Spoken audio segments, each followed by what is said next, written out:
bien, mes frères et sœurs, que le Seigneur vous bénisse. Alléluia. Que le Seigneur vous garde.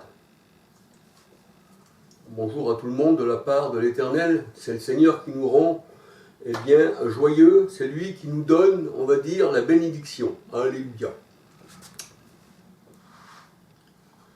Alors aujourd'hui, j'aurais voulu vous parler du vêtement,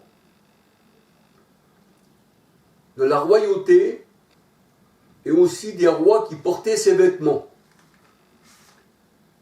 Et la parole de Dieu nous dit que Aaron,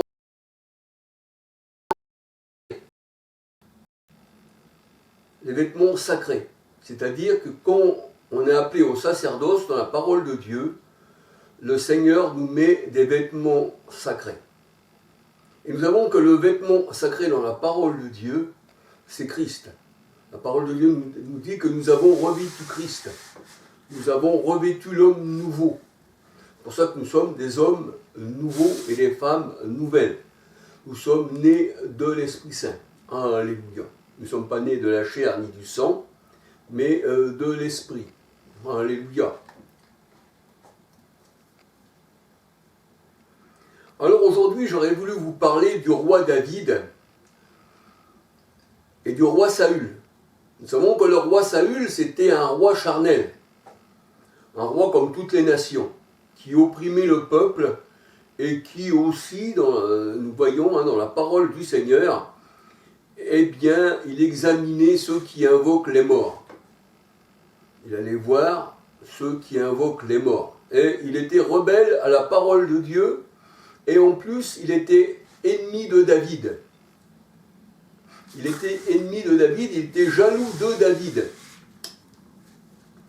Alors on peut voir dans la parole du Seigneur, le psaume 57, versets 1 à 7, psaume de David, la complainte de David. On voit que David, il prie le Seigneur que ses ennemis, ne puissent l'atteindre. Et là, nous voyons que, justement, ce psaume est de David, mais qui est l'ennemi qui est, on va dire, le roi Saül. Psaume 57, versets 1 à 7, et psaume 142, versets 1 à 8. Alléluia. Et nous voyons que David, coupa le pont de la robe du vêtement du roi Saül. Il coupa le pont du vêtement du roi Saül. Alléluia. On peut voir ceci dans 1 Samuel 24, versets 1, 4, 5, 6, 11, 12. Alors, en regardant 1 Samuel 24, versets 21 à 23, nous voyons que David aurait pu tuer le roi Saül, mais il n'a pas porté la main sur le oint de l'Éternel. Et en faisant le geste que David a fait vis-à-vis du vêtement au roi Saül, qui lui a coupé le pan de son vêtement,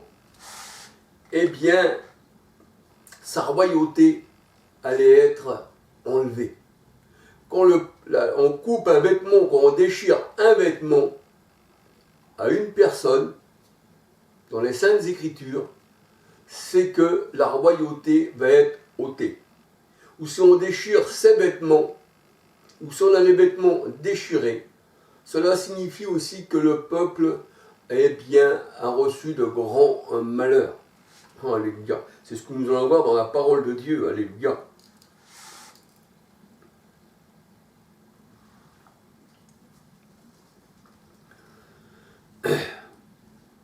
Alors, on va regarder dans 1 Samuel 15, 26. 1 Samuel 15, 26. Alléluia.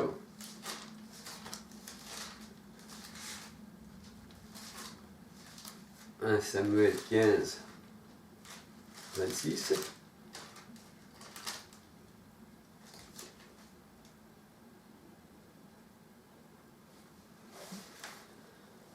« 1 Samuel 15, 26, 27, 28.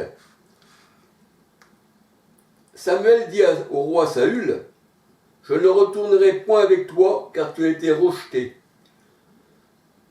Je ne retournerai point avec toi, car tu as rejeté la parole de l'Éternel. » Pardon. « Et l'Éternel te rejette, afin que tu ne sois plus roi sur Israël. » Et comme Samuel se tournait pour s'en aller,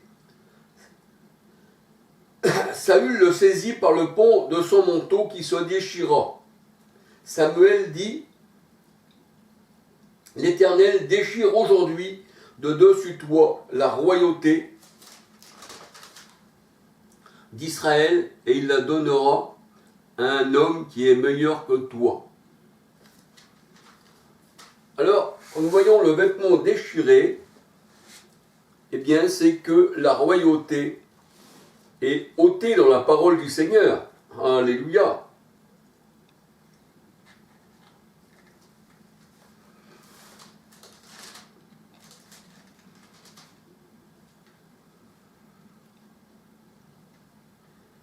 Alors dans 1 Samuel 16, 1, l'Éternel dit à Samuel, « Quand cesseras-tu de pleurer sur Saül? Je l'ai rejeté, afin qu'il ne règne plus sur Israël. Remplis ta corne d'huile et va, je t'enverrai chez Ésaïe, Bethléemite, car j'ai vu parmi ses fils celui que je désire pour un roi. » Là, nous savons que c'était David. Et nous voyons que Saül, sachant que le pan de sa robe était coupé de son vêtement, il dit à David, « Maintenant je sais que tu régneras et que la royauté restera entre tes mains. » 1 Samuel 24, versets 21 à 23. Alors, dans la parole de Dieu, il y a l'habit et il y a aussi le manteau. Et comme en Israël, il s'est détourné du Seigneur, eh bien, chacun recherchait quelqu'un qui avait un habit. Alors, on regarde dans Ésaïe 3, on va regarder dans la parole du Seigneur encore. Ésaïe 3.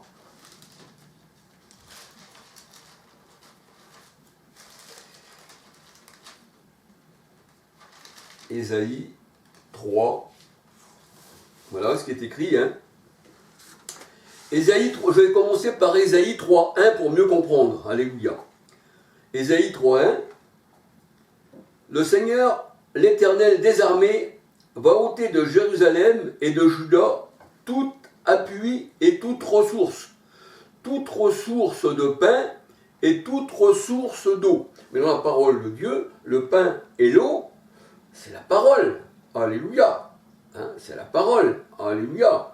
On voit ça dans Amos 8, verset 11. Amos 8, 11 à 13. Le Seigneur dit, eh bien, j'amènerai sur eux la famine qui ne sera pas une famine de pain et d'eau, mais plutôt d'entendre mes paroles. La vraie famine, c'est quand tu ne vis pas de la parole. Là, tu es en famine. Alléluia. Même si tu mangerais, je ne sais pas combien de plats par jour, que tu irais au restaurant et que tu irais boire je ne sais combien d'eau, tu serais quand même pour le Seigneur dans la famine. Parce que la famine, c'est de ne pas manger le repas du Seigneur. Le repas, heureux les invités au repas, c'est la parole. C'est manger le Christ. C'est manger le pain descendu du ciel. Dans Jean 6, 31 à 63. Celui qui me mange vivra par moi, dit le Seigneur. Alléluia. Et là, nous voyons que le Seigneur, il enlèvera tout appui, toute ressource de pain et toute ressource d'eau. Ésaïe 3, verset 1. Le héros est l'homme de guerre, le juge et le prophète, le devin et l'ancien, le chef de 50 et le magistrat, le conseiller, l'artisan, distingué et l'habile enchanteur. Je leur donnerai des jeunes gens pour chefs, et des enfants domineront sur eux. Il y aura réciprocité d'oppression parmi le peuple. L'un opprimera l'autre, chacun son prochain. Le jeune homme attaquera le vieillard, et l'homme de rien, celui qui est honoré. L'homme de rien est honoré. L'homme de rien comme celui qui est honoré. On ira jusqu'à saisir son frère dans la maison paternelle, et on lui dira, Ésaïe 3, verset 6, tu as un habit, sois notre chef. Tu as un habit, sois notre chef. Ça n'importe quel habit, c'est pas le vêtement, là, c'est pas le vêtement sacerdotal, mais là tu as un habit, et bien sois notre chef. Prends ses ruines sous ta main. Ce même jour, il répondra, je ne saurais être un médecin. Comment est-ce que le divin médecin, c'est Christ, c'est lui qui rétablit les choses, c'est lui qui soigne les choses. Alléluia. Alors, tu as un habit, sois notre chef, et il répondra, je ne saurais être un médecin. Et dans ma maison, il n'y a ni pain ni vêtements. Donc il ne pouvait pas être le chef, il fallait avoir les vêtements sacerdotaux. Ne m'établissez pas chef du peuple. Jérusalem chancelle et Juda s'écroule, parce que leurs paroles et leurs œuvres sont contre l'Éternel. Bravant les regards de sa majesté, l'aspect de leur visage témoigne contre eux. Et comme Sodome, ils publient leurs crimes sans dissimuler. Malheur à leurs âmes, car elles se préparent des maux. Alors on voit que le Seigneur, dans sa parole, eh bien, ne veut pas simplement qu'on porte un habit, comme le monde, voilà, un peu comme le président, hein, il a un habit de président, on va dire. Hein. Il a un habit de royauté, comme les rois, ils avaient l'habit de royauté à l'époque, hein, ils avaient le bâton aussi, le sceptre du roi, hein, comme les maréchaux aussi, les généraux d'armée, eh bien, ils ont le bâton de commandement, ils ont ça comme, on va dire aussi Araon, il avait son bâton de commandement qui avait fleuri. On voit que ils ont pour ça que le Seigneur dit ceux qui dominent ont des beaux habits. On voit que, eh bien, l'Élysée, eh bien, on voit que c'est que la noblesse, hein, ce que des gens riches qui oppriment, eh bien, les malheureux, on va dire. Eh bien, tu as un habit, sois notre chef. Alléluia. Ils sont habillés pas à la manière où le Seigneur voudrait vraiment qu'ils soient habillés. Il faut vraiment porter les vêtements sacerdotaux, mais pas les vêtements, eh bien, des rois de ce monde. Alléluia. Alors, tu as un habit, sois notre chef. Alors, on va regarder dans Jérémie 14, verset 12. Jérémie 14, 12.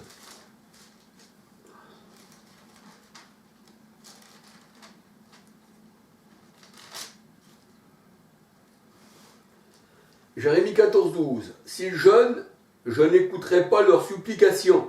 S'ils offrent des holocaustes et des offrandes, je ne les agréerai, pardon, je vais y arriver. Il y a des mots, c'était très difficile pour moi de m'exprimer. Et leur offrande, je ne vais pas les agréer, car je veux les détruire par l'épée, par la famine et par la peste. Mais la famine, dans la parole de Dieu, c'est de ne pas écouter la parole de Dieu, c'est de ne pas avoir le pain spirituel et l'eau qui est l'Esprit Saint, car nous sommes tous abreuvés d'un seul esprit. 1 Corinthiens 12, 13, ils m'ont abandonné, moi, la source d'eau vive. Donc, s'ils ont abandonné la source d'eau vive et qu'ils ont abandonné le pain, hein, qui descend du ciel, dans Jean 6, 31, eh bien, on peut dire qu'ils sont dans la famine. L'Éternel s'est séparé d'eux. Alléluia.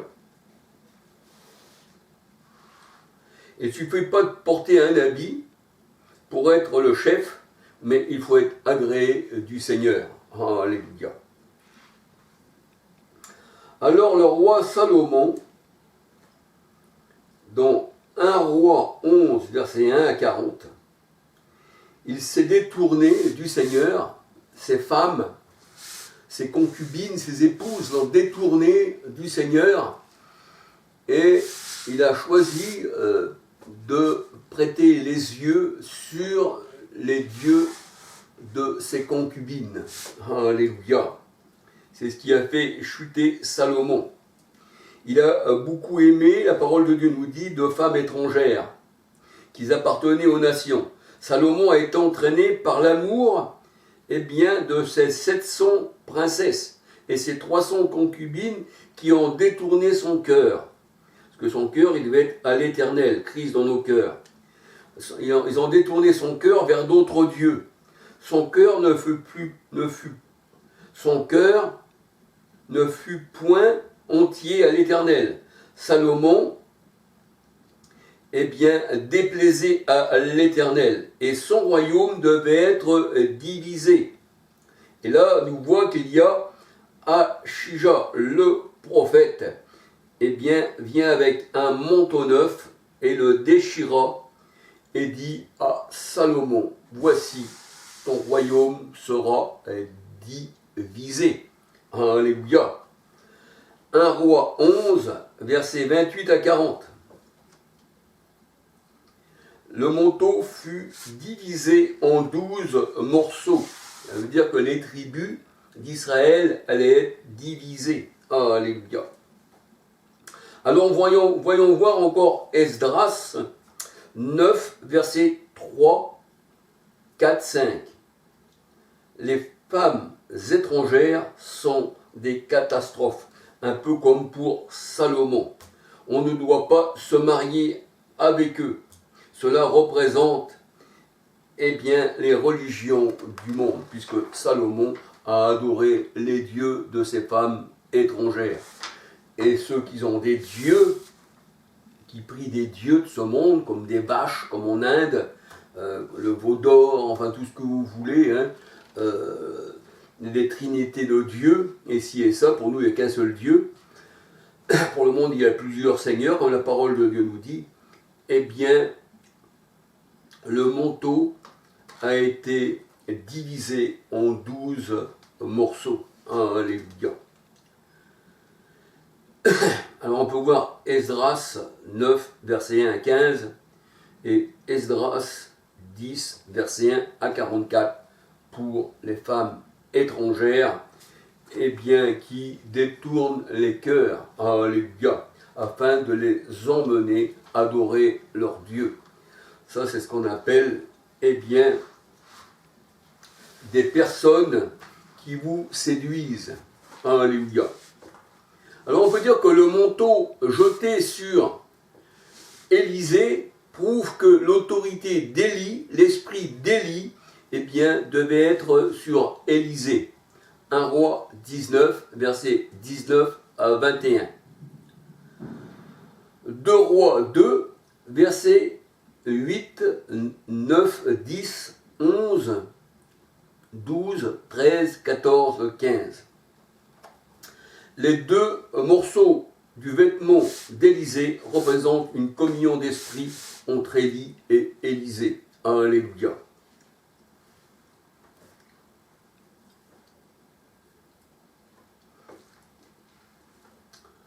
Alors dans Lévitique 13, versets 44, 45, 46, 47, 59, nous allons lire. Lévitique 13, versets 44, 45, 46, 47, 59. Lévitique 13.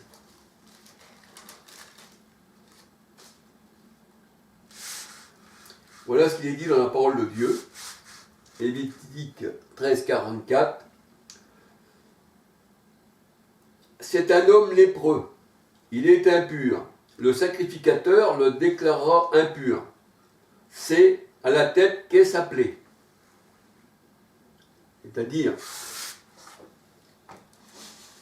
un homme lépreux est impur, et c'est à la tête qu'est sa plaie. La plaie se trouve à la tête. Donc c'est spirituel. Oh, alléluia. C'est pour ça que dans Ésaïe 1, verset 5, 6, 7, il est dit « Quand la tête est malade, le corps entier en souffre ». Ésaïe 1, verset 5, 6, 7. Lévitique 13, 44, c'est à la tête qu'est sa plaie. Le lépreux,